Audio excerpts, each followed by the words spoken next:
Hello everyone.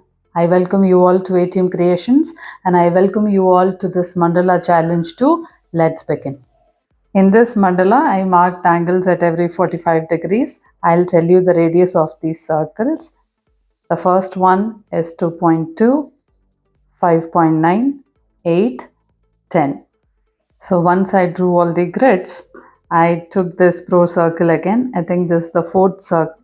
Yeah, fifth one. I think I have used the fifth one and drew the smaller circle in the center. And after that, all these petals are freehand. The next step was I roughly marked the center here and also in this circle. I did this uniformly across the entire circle.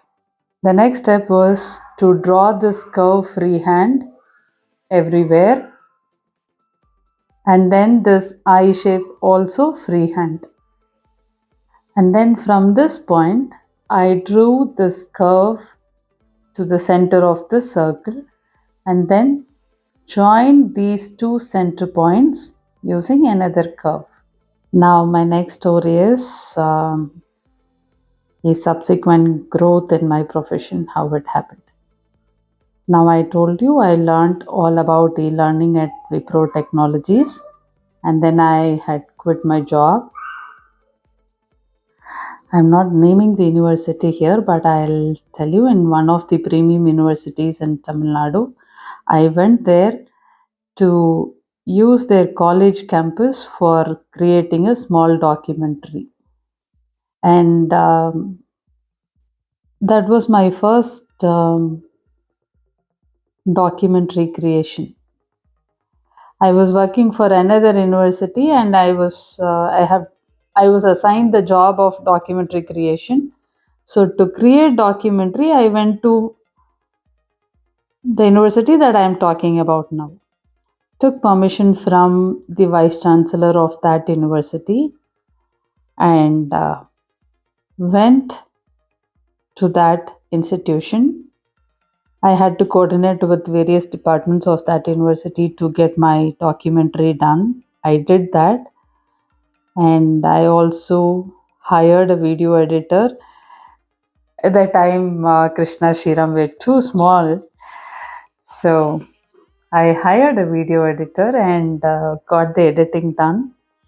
And then finally, I had to show that documentary to the vice chancellor of the institution. I showed, and at the time, vice chancellor of that institution was watching the documentary. I said, "Sir, these are the things I observed in your university. These things need to change." And I was at the campus only for a week to make my documentary.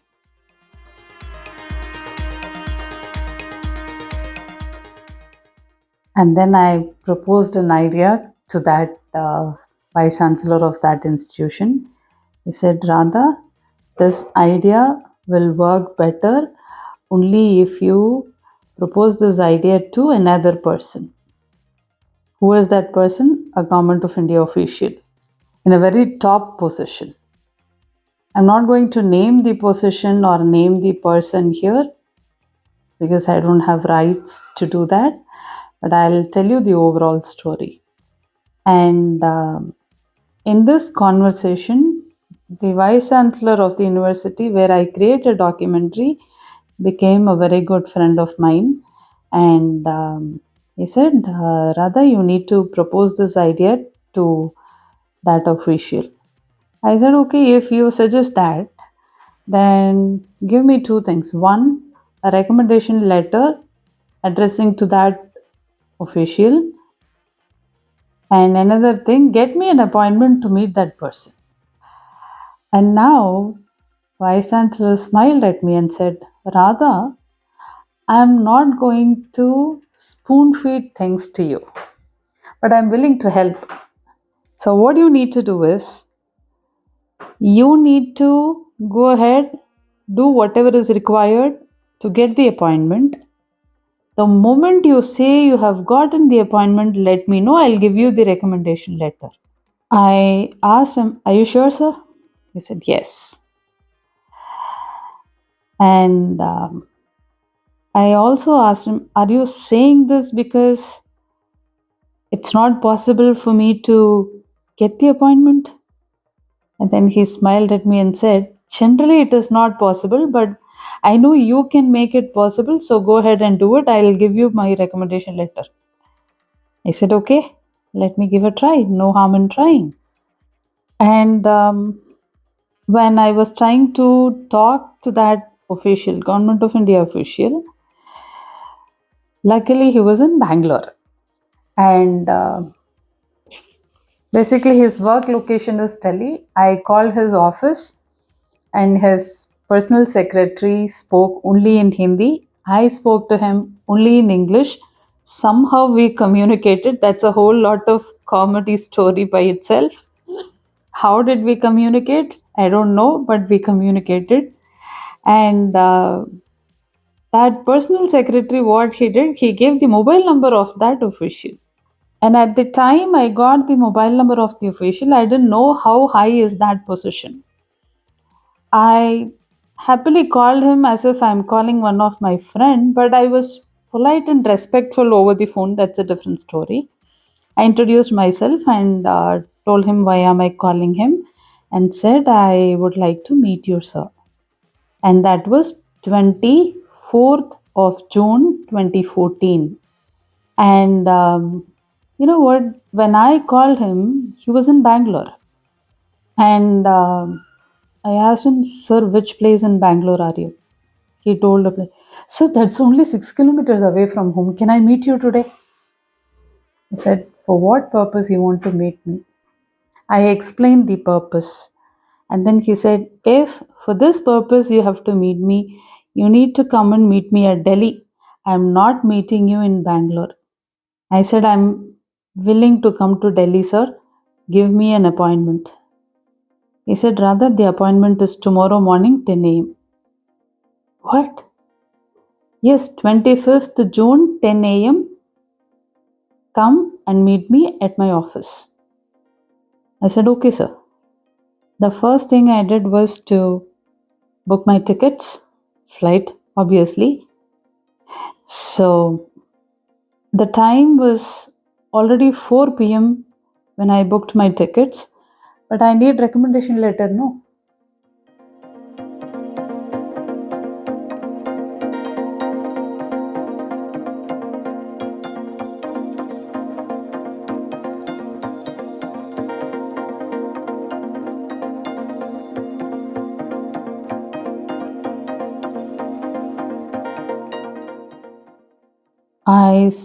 I had that institution vice chancellor's number. I called him. He did not pick up the call. I messaged him saying, "Sir, I have got the appointment. That's tomorrow 10 a.m. I have to go to Delhi. Now, how in this world you are going to send me the letter? You said you will give me the letter. Now I have to meet him tomorrow 10 a.m. Now I am in Bangalore. You are in a different state altogether, and I have to go to Delhi tomorrow morning and meet him. Now I cannot meet him without the recommendation letter. Now, how in this world are you going to make it happen?"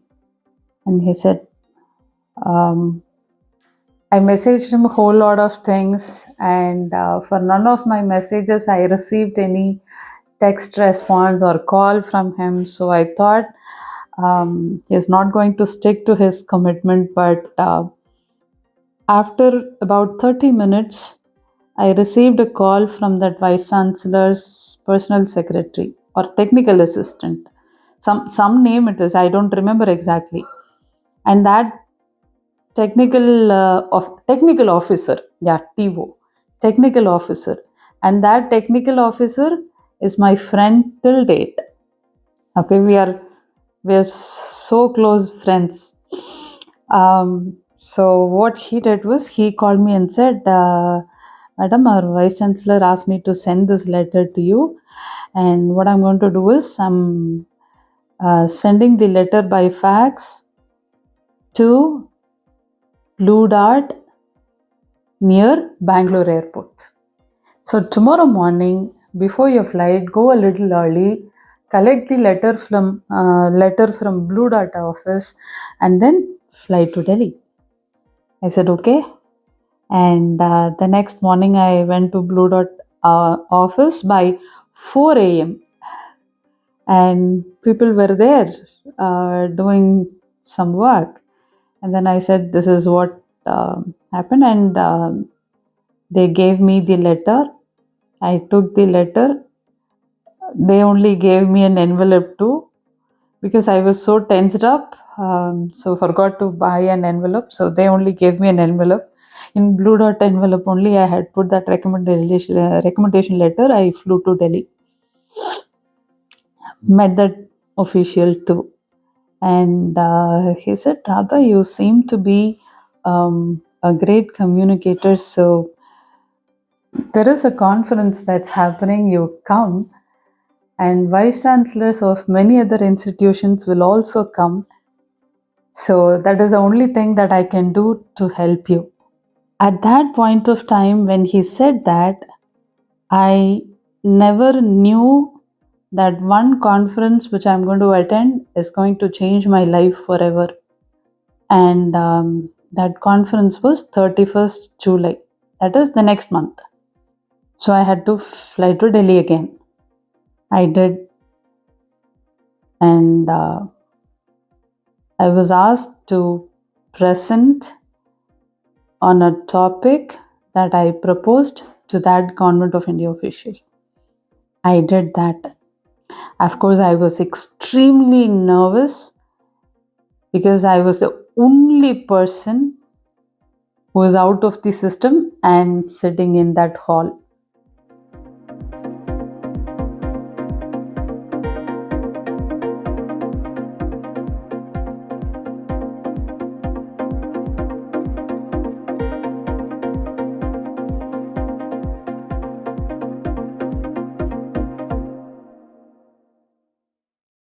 So now only I'm 47, so 10 years back, obviously, I was only 37. And people who were in that hall were minimum 50 plus. And they were all in very high position in educational institutions. All are government institutions. And people who were sitting there are directors of some institutes, government institutes, vice chancellors of universities. That's how people were, except me. Oddly enough, I was the only woman there. 350 plus higher officials, and I was the only one. I felt like odd man out. I was odd man out only. But what I learned from those people is that they never made me feel I don't belong to them. I was made to feel at ease. And during the presentation, also, I was frozen. I didn't talk for a few seconds. But people on the stage were so accommodative and encouraging. And they said, go ahead and do it. I did.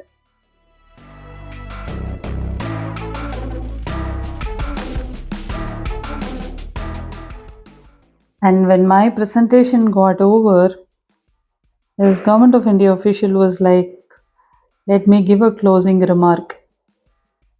I didn't know how his closing remark is going to be helpful.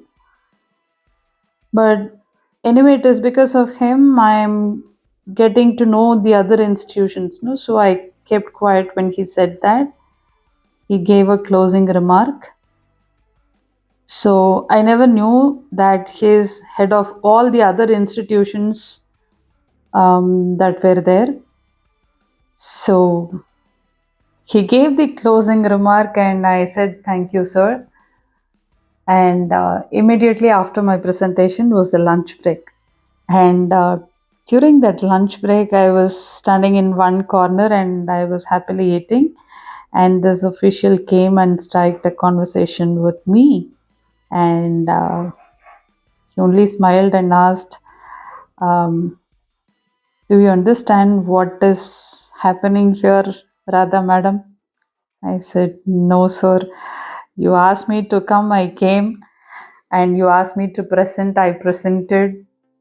but I don't know what is going to be the outcome of whatever you wanted me to do. But you're a very high official, so I only had a belief that you wouldn't waste anybody's time and effort. So, with that belief, I came here, sir.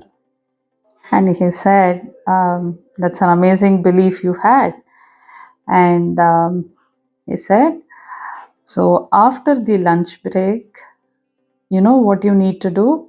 Float around a sheet of paper asking for everybody's contact details. And after the conference is over, because conference is for 3 days and my part is only on the first day, so after end of first day I'm supposed to fly back to Bangalore. So he said after this 3 days is over, give 2 more days to these people to settle down, and after that start calling them, follow it up with them, refer my name, refer this conference, so people will instantly recognize you, and go ahead and do whatever you want to do. I said, okay, sir. So I'm going to pursue something that I love doing. But that's what happened when I started following up with such eminent personalities. I still have a lot of those people, eminent personalities, as my friends, and people who have created some profound impact in my life. Thank you cannot be a right word for them. I don't know what will be the right word.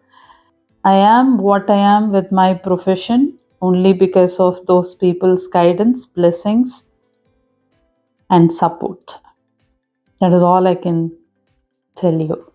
One thing I understand from whatever happened or whatever I shared with all of you so far is man proposes, God disposes. And believe me, I have repeated this many times in some of my previous videos too. However, let me say it again. When you take effort and it is happening smoothly, it only means God is also wanting that to happen. So, whatever effort that I took to meet the official, to go and attend the conference, and to talk to people, it all happened like, everything was planned and smooth. There was absolutely no issues at all.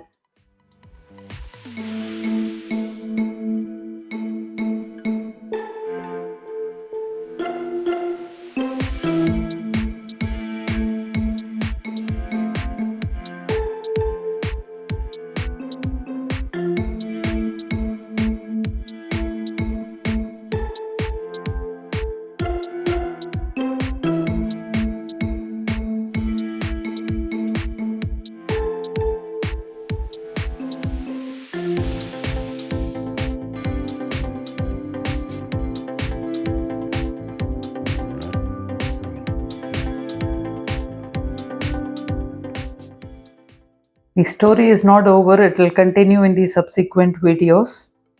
This is the mandala for today's challenge. Now go ahead, recreate it, share it with me.